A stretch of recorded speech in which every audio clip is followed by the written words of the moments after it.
Once a month here on the show. Now, for the last few months, we've been doing a segment called SCSU at 150. That's because our great university here in town is celebrating its 150th anniversary. And our regular guest that's on the show with us for this segment is the SCSU Archivist, Tom Steman. He's back with us again. How you doing, Jim? Tom, I'm doing great. Thanks for coming in. I always enjoy our talks because we learn so much about the history of our great campus here in town, which, of course, is, been around for 150 years. So there's a lot to talk about, right? There is. So this month, we're going to talk about the history of homecoming at St. Cloud State. And we'll talk a lot about the rich traditions. And then we'll also talk a little bit about, too, what's coming up next week, because homecoming's coming back this year. We have Tommy Balicki here, as well as Terry Mishi as well. Thank you guys for coming in. Yeah, thanks for having us. So, Tom, let's talk a little bit about, first of all, in the stuff that you sent me, there's a rich, deep tradition of homecoming over at St. Cloud State, isn't there? There is. The first homecoming was in 1925, and to me, it's one of the longest traditions that the university has had over time, and I'm really happy that the re-imaged homecoming is back. And people will be able, again, to experience what is homecoming at a university campus. Yeah, I mean, let's talk about some of the traditions that they did. What stands out to you as maybe some of the best or biggest traditions that they used to do over there at SCSU? And there's a lot of traditions that they had done. The parade seems to be a big one that started in 1926, and at one point, I think in the 70s, it was televised on television.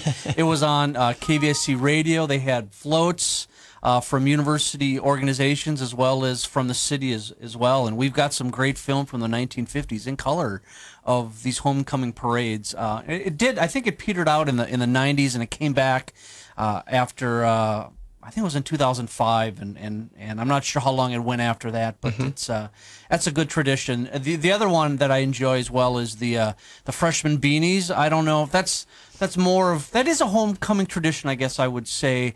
That the freshmen would get these beanies to help them identify who they were on campus in case they needed help. Well, you can interpret that in many ways. And a homecoming tradition was a tug of war that the freshmen always won, so they would not have to wear those beanies or ribbons anymore.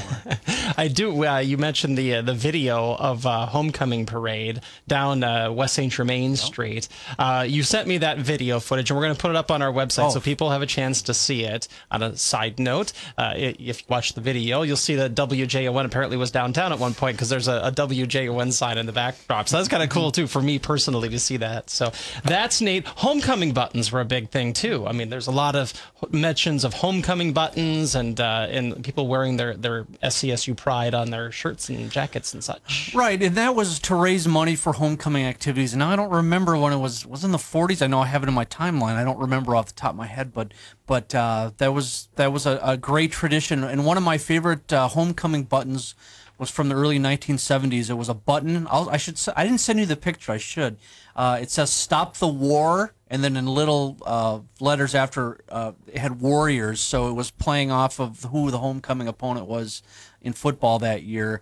But we have a selection of buttons and other things that go back to the 1930s. I had a woman, an alum, just walk in just a few weeks ago, and she was visiting campus, and she had a homecoming button on from 1960, and she asked, "Do you have that homecoming button?"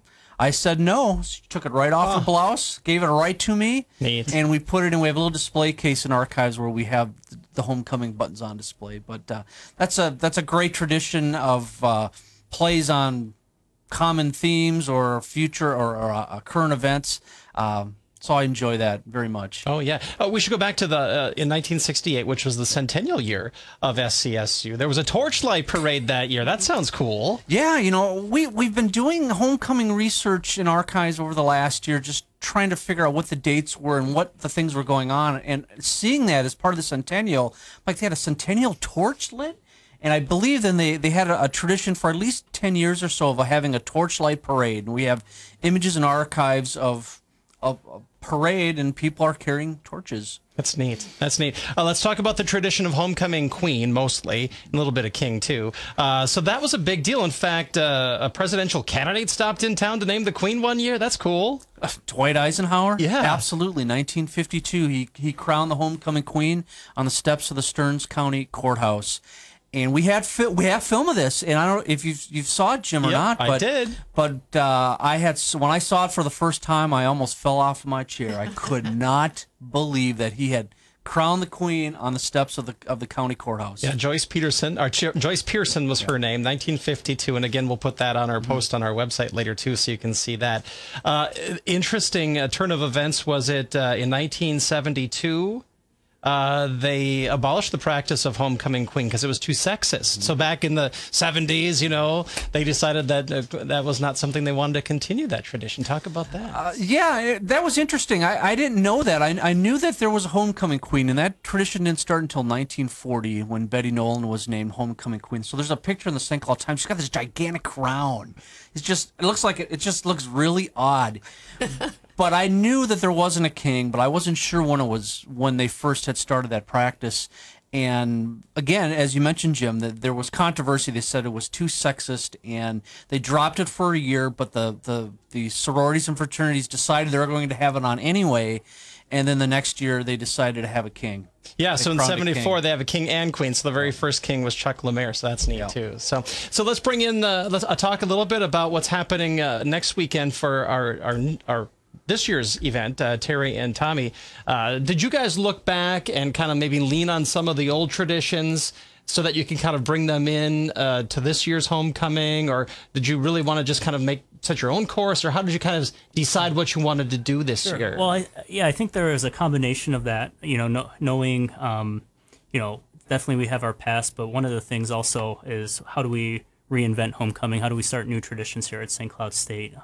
It's been about 8-9 years since homecoming's been at the university. Only 7. 7. Okay. So, you know, we have new students. You know, they've not seen a homecoming at St. Cloud State. So trying to really also think, how do we reinvent these traditions? Because they have to start somewhere, and no one remembers what homecoming was like. They're going to remember what's homecoming now. And so one of the things that we're doing this year is we are bringing the bonfire and pep rally back on Friday night before the hockey game. And so that's one of the traditions from the past that we're bringing into this year. And, you know, a lot of the things that we're doing this year, we understand that we're going to continue to build and start traditions, get students excited about things that are happening on campus, and get them through the 4 years at St. Cloud State, and they can come back as alumni and enjoy some of those same traditions that we're going to start next week. I haven't seen the full list, and we're going to talk more about probably the full list next week. But it seems like there's a nice blend of on-campus stuff for the current students. You've certainly thought about alumni in a lot of your events, and stuff going on around the community. Did you try to find that balance between on-campus and off-campus stuff to kind of maybe bring everybody into the fold? We did. We really want alums to come back to campus, have a good time, you know, visit their old classrooms, see which professors are around, all of those things. Come to the football game and our Husky Fan Fest. And then go downtown and have fun. Look for their old hangouts. See if any of the bartenders are the same. We wanted both. We want our alums to enjoy both. Right, exactly. So basically, when are the first events happening next week? When do you kick off homecoming? We kick off Wednesday, the 17th, right at noon on the Atwood Mall. We have a homecoming kickoff event for the campus community. President Wacker and our Husky hockey teams are going to be kicking off the event, and it's a bunch of free stuff for the campus community. We have Ferris wheel rides, stuffed Huskies, free grill food, photo programs, little competitions and drawings every hour for students to take home some awesome prizes. Like I said, the goal is just to get people excited and share what else is happening throughout the week. Yeah, so it starts on Wednesday and then goes through Saturday, I would assume, or into Sunday? Or Correct, through Saturday. Okay, very good. Talk about some of the other big events that you want people to make sure that they kind of remember to put on their calendar. Well, we have some reunions. The varsity athletics is having a reunion, so any athletes who haven't already signed up, they're still time to come back.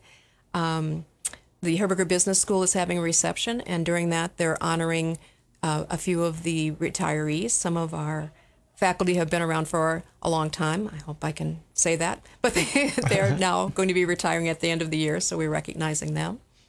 Let's see. We have a study abroad program in Anik, and that is the runaway all-time reunion for this year. We have upwards of 100 people. We're way over 100, but I'm going to say over 100.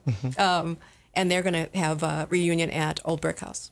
Okay, very good. And then also obviously come to the football game. Right. And, cheer on our Huskies. You're going to have a whole fan fest down there, sort of a environment. We actually also have a first homecoming comedy show Thursday night at 7:30. It's featuring Dave Coulier, Uncle Joey from Full House. So tickets are really cheap, $20 for public, $10 for students. They can be purchased on SCSUtickets.com. So if you're not doing anything Thursday night, come back to campus and enjoy the comedy show. Yeah, we saw that come out, that story, and so we posted a story up on our website, and it got great reaction. People are excited about this. Social media has been buzzing about it too, so it's been great to see. A lot of buzz around that. That's really neat. That's very cool. All right. And a continuation of a tradition of bringing big-time names and acts to campus. Right. Yeah. So I'm glad to see that tradition is continued. So before we go, Tom, we should mention back in 1988 there were a couple of riots that happened around homecoming. There is one little dark note to that. Obviously, hopefully that doesn't happen again this year. But so there is at least the mention of that in your archives that did happen, and the little bit of a fallout from that, right? There was. I obviously wasn't here at the time, so I've heard both sides of the story of what it was, and. The university certainly took it seriously, and President McDonald put together a commission or a task force to figure out what went wrong and how to deal with it in the past. So I know sometimes the university is, I don't want to look down on it, but that seems to be a black mark that it happened a long time ago, and I'm glad that things are moving forward with homecoming again and to provide some great activities for the public. So on that note, what kind of buzz is there? What kind of reception are you getting both from the current students on campus? I would assume they're excited about this, right? I mean, they get to have homecoming back on campus, right? Mm-hmm. Yeah, everything that we're hearing so far, students are excited. We're continually getting the word out about some of the events. Student government I've been meeting with, they're really excited. Our university program board is excited. We have several student organizations helping out throughout the week with volunteering at various events. And so the excitement's catching on, and we hope it continues, and people just have a really great time next week at homecoming. And in the community as well, a community at large, or the broader community is excited about this coming back as well, I would imagine, right? Yes, they are. And this is the first year that we have really partnered with the Hospitality Association, so the owners of the downtown bars and hotels, etc. And we're excited about it. We've been meeting with them. They've been really gracious about, what do you need? What can we do? What should we be doing? How do we jointly work to get people back to enjoy St. Cloud State? All right, fantastic. Well, thank you all for coming in. Great talking about this, and obviously, again, a great tradition coming back this year is the homecoming tradition at St. Cloud State. Tom, thank you for coming in. And you're welcome. Also, Tommy and Terry coming in as well. Appreciate it. Thank you. Thank you.